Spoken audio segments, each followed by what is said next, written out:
Les graphiques Sparkline, qu'est-ce que c'est? Et voyons leur utilité. Donc là, j'ai repris la feuille de calcul avec les lynx. On avait dans une autre vidéo consolidé plusieurs années pour voir le bilan d'une population de lynx et l'augmentation. Imaginez que, donc on avait vu aussi un autre graphique pour faire des prévisions. C'était possible. Vous savez faire aussi des graphiques. Donc je ne vais pas faire de vidéo d'ailleurs sur toute la multitude de graphiques. C'est dans insertion, on en a plein. Vous connaissez quel sera le plus pertinent pour ce type de données.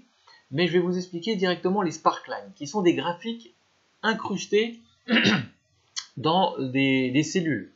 Donc imaginons qu'ici, juste en bas, je veux avoir un aperçu de ma population de lynx et de son évolution. On va faire une courbe, par exemple, Sparkline, et on va lui dire, ok, ma plage de données se situe ici.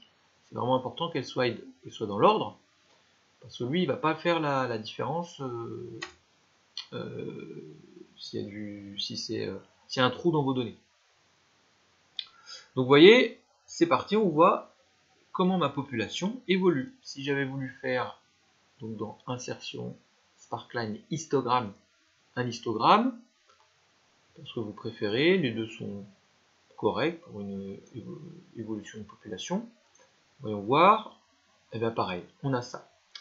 Si je l'étire à côté sur ma population sanglier, hop, vous avez vu, donc là c'est plus chaotique, j'ai fait une population un peu n'importe comment, et bien ça vous donne un aperçu de l'évolution populationnelle de votre sanglier.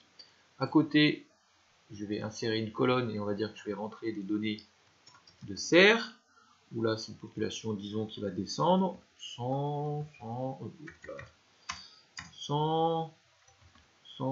et là ça va commencer à dégringoler, 90, 85, 80, allez hop, on va rentrer une suite logique, hein, s'il y en a une. Oh, ça tombe, hein, il a enlevé à chaque fois à peu près 5 cerfs, et vous voyez que, oh super, automatiquement, il m'a fait aussi un Sparkline qui correspond au cerf. Donc ça, le Sparkline, ça vous donne un aperçu dans vos données et comment elles se comportent. C'est fort pratique, ça remplace pas vraiment les graphiques, mais ça vous donne une vue d'ensemble dans vos données. Voilà pour les Sparkline. J'aurais pu faire la même chose horizontalement. Imaginons que je prends CTRL-C ma matrice là, je fais collage spécial, je vais demander de transposer mes données, ok, donc là il a mis les mois sur une ligne, et ici, ou plutôt à la fin là, je vais faire mes Sparkline. Donc regardez comment je vais rétrécir les colonnes, voilà, ici je vais faire mes Sparkline, insertion, faire les courbes, toujours ces données, ok, voilà, si j'étire en bas, il va incrémenter une logique pour aller chercher les données, et on a la même chose, voilà. À vous de faire ça sur vos données, je pense que ça peut vous être utile, c'est sympa.